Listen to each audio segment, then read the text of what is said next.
one more question. I think sort of the big thinker philosophical question. If we can look into our crystal ball, and obviously social media has evolved at a furious pace over the last few years, and has changed a lot of things: media, community life, advertising, business.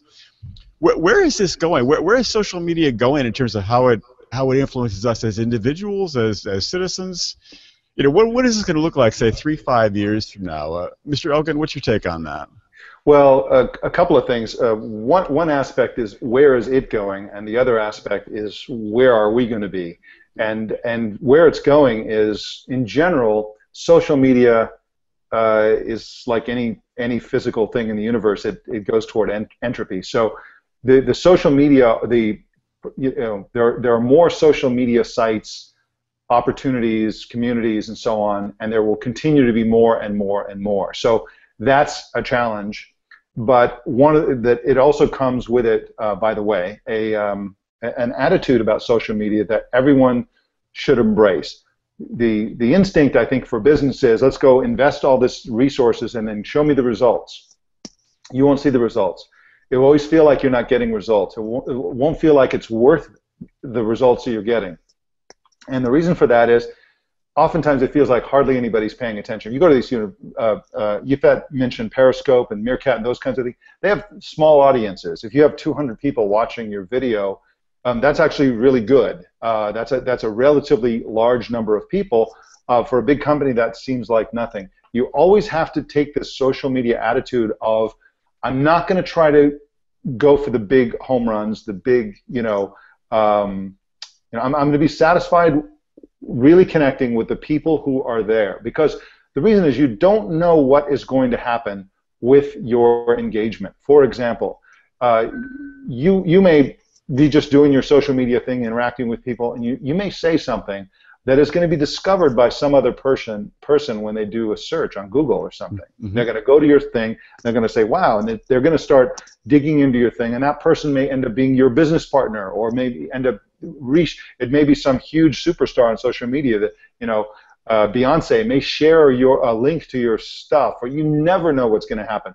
And so the second thing is, you never know what the butterfly effect is of your post. For example, someone may take what they've seen on your engagement and take off, and they may give a presentation about it to some influencers and so on. So you have to be satisfied with the knowledge that it's never going to feel like you're getting a return on your investment, and there's no way to measure this stuff.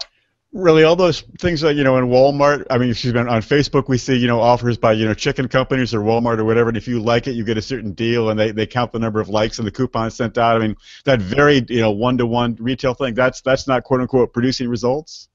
That is producing a result, but that's not the purpose. That's not what's powerful about social media. The stuff that's most powerful about social media are the things you can't measure. How you make people feel about your brand, about your information, how you can affect the sort of subculture of your customers, potential customers, and so on. So I think that's a very important thing for anyone engaged in business social media to keep in mind, is that the unmeasurables are the most valuable. The alternative to doing really great social media is either doing it badly or not doing it, and those two are death. You cannot have those. You have to do it well if you want to succeed in life. And very quickly, the other thing about where social media is going is it's always going toward the more visual. So used to be social media was text, so you're typing. Then it was like text with like pictures and GIFs and things like that. Then it's like photography became super, super important. Now video is becoming super important. And in the future, it's going to be virtual reality. 5 years, 10 years, 15 years from now, it's going to be virtual reality. But where it's going right now, it's moving from photography to video. And of course, text is still important. Pictures are still important. Video will be important when virtual reality is there. But it's always moving toward the more high definition visual. Right. And so if you don't get your visual game on, you're not going to make it. You have to be super, super visual. And these two on the Hangout here, they're ahead of the curve because they're already in the world of video, which is where it's all going right now. Right. But we all need to pay attention, because 1 year from now, we're going to do this again next year, right? Right. We're going to be talking about virtual reality. We're going to be talking about Oculus Rift. We're going to be talking about HoloLens. We're going to be talking about Magic Leap. And this stuff is coming. It's going to be on the periphery and on the fringe for a while, but it's coming. And so Yep. always My avatar will call your avatar, basically. exactly right. Yeah. They'll have lunch. So it's always going toward the more visual. You can't be obsessed enough about visuals. Look at Ifat's background there. You can't be obsessed enough. Yes. Obsessed with the visuals. Ifat, what's your take looking a few years from now? And I know, by the way, if you do need to go in about 5 minutes, I know you had a hard stop, but I want to hear your thoughts if you need to go. The future. No, that's fine. What are we going to be talking about, say, 3-5 years from now? We'll be in a sort of a 3D holoscope talking with each other, but what's it going to look like, and how do we prepare for that future? So it's very interesting, right? Because Brian was just mentioning the pebble on his wrist and the people who are getting through, right? So there's like a few people who are getting through to him and getting his attention whenever they need to, and the rest of them is whenever he has time to. So you have the wearables that are always on you, with you, and you have those levels of your choosing who's going to be the person that I get information from. And then you have the issue of privacy. We basically gave up privacy. Right. There's no more. Right? There's no memory. Privacy. That's so 2004. Yeah, we gave it up, but we have these, seemingly levels of how we're connecting with people, and there's so much noise there, which is why you have to have those gates. So if you want to stand out in social media and connect to people, it has to be face-to-face. It has to be personal. It has to be unique. It cannot be just so general that everybody else is doing it and you're just one of the rest, right? And you have to build those relationships. Because if I don't have any relationship with Brian, I'll never vibrate on his wrist. Which I want to vibrate on your wrist, Brian.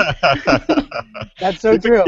Yeah, it sounds wonderful. We all want to vibrate on your list. Yeah. Right, yeah, for sure.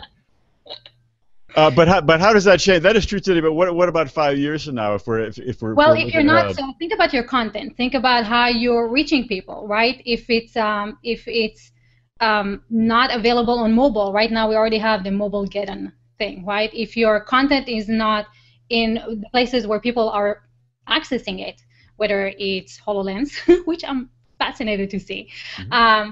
Right, HoloLens or Google Glass or the phone or your phone on your mobile, then and it's not coming in a way that you can connect to it, and it's too general, then it's not social. It's just another drop in the ocean. Right. So if you're preparing for the next 5 years, I would say become personal with your audience, build an audience, build a relationship with them, and like Mike was saying, face-to-face, visual, live video, Periscope. I'm still getting the courage to do this. It's kind of weird for me to just talk to a camera and not people. Right. Right. It's kind of human interaction. It works for you. What's that? Yeah, human interaction works for you. Yeah, I need to see your eyes. It's kind of weird for me that you're just watching. Have you guys watched it? Mike, have you seen it? Like, I know Brian is using it, but it's kind of like you're really peeping into people's houses and offices. Like I saw Kevin Hart, and he's just sitting at home, and I'm like, what does he have in his house? Right. Like it's really peeping. So I don't know how I feel about that yet, but it's catching on, and it's really interesting, and it's visual, and it's right there, and it's live, and it's when it happens, and there's no trace of it later on. So maybe people are more open when it happens. But that's what it is, right? It's the transparency and the connection between people. Otherwise, you're not going to be around, like Mike was saying. Brian, what's it going to look like that day when you retire from social media in whatever year, 2000, whatever it is, 45, 50, and what is social media going to look like then, or even just a few years from now? So I love the conversation, and to me, we're in this merge where the rate of change, no matter if it's technology, social media, mobile, is at a pace we've never ever seen before. I mean, innovation is happening beyond belief. I mean, live streaming is not new. The reason I love Periscope and Meerkat is because finally my phone, the camera on my phone, the data plan that I have, and Wi-Fi are now up to enough technology speed to actually bring that to me, because I've been in love with Google Hangouts for 5 years, right? And so that part's not new. But what I believe is we went from like a text-based online world, which was very far away from what our human offline world is. And I think 5 years from now, it's not about offline and online. If you suck offline, you suck online. And it is so true. And the reason Periscope and Meerkat, I fell in love with these platforms, is it is a transparent look. And to your point, it's that reality TV meets voyeurism world that we're in today. But if I can look you in your digital eyeballs and I can answer questions and engage, and kind of goes back to our early comment, what are brands doing great? They're helping their customers, they're listening to their audience, but they're creating an experience. People don't want to buy a product. I don't buy a phone to have a new device in my pocket. I got plenty of devices. I buy a phone because it enables me to have new experiences. And I think social media is now coming to this world where, right now, for me to get my Pebble Watch to vibrate, it's an if this then that recipe. It's a code that I wrote. It's very geeky, right? I'm a computer guy. But 2 years from now, all of those things are click of the button. The reason Periscope and Meerkat became really powerful, it's one click on a device that everybody already has in their pocket. If it was, part of the reason I've loved Google Hangouts, but I'm also limited by Google Hangouts, is I need a good webcam. I have to be on a laptop. The mobile aspect, and I don't think it's mobile first, it's mobile now. And the reason it's mobile now is because we expected this is how we work. This is how we interact. And I think the future, I think 5 years from now, I believe video is the power. I think video is the future of it. But I think it's really this element of, I just want to relate with humans. I want, if Richard Branson is getting off of his airplane and he's talking about how he had a bad day and the ice melted on his drink and he's mad he wasn't able to fill his drink, you have a human connection with someone that probably doesn't live in your world day to day. But now you have kind of that affiliation, and that's what every brand has wanted for the last 20 years, but yet they've struggled because we've had what I would say we created this world where we create a lot of content for content's sake. If you now create great content and you have value to provide, you're going to win. But you have to be able to embrace that, create great content, convey, and listen. I'm excited because, video, I couldn't believe starting doing Meerkat at South by Southwest and Periscope over the last couple of months. It's not only opened up doors, but it's opened up windows. I fell in love with new tech websites that I never, like The Verge, I'll give an example. The Verge, they started doing, once a day, they give their access to their account so their blogger can share why they posted, what inspired the blog post, what data they used. So now when I'm reading that content, I have their voice, I've looked them in their eyes, and I now go to The Verge going, I wonder what such and such had because I have a relationship. And that element, that's why I love Google Hangouts Live, because you really do feel like I'm friends, I'm neighbors. I'm not going up when I first see you and go, oh, that's what you look like. It's about that visual element. And even Twitter, I know for Twitter has been a big impact for me. Twitter video now auto-plays in your Twitter feed. So you have 30 seconds of auto-played video. And that's not a mistake. That is brand new information. And if you're not using that, I do 5 of them a day.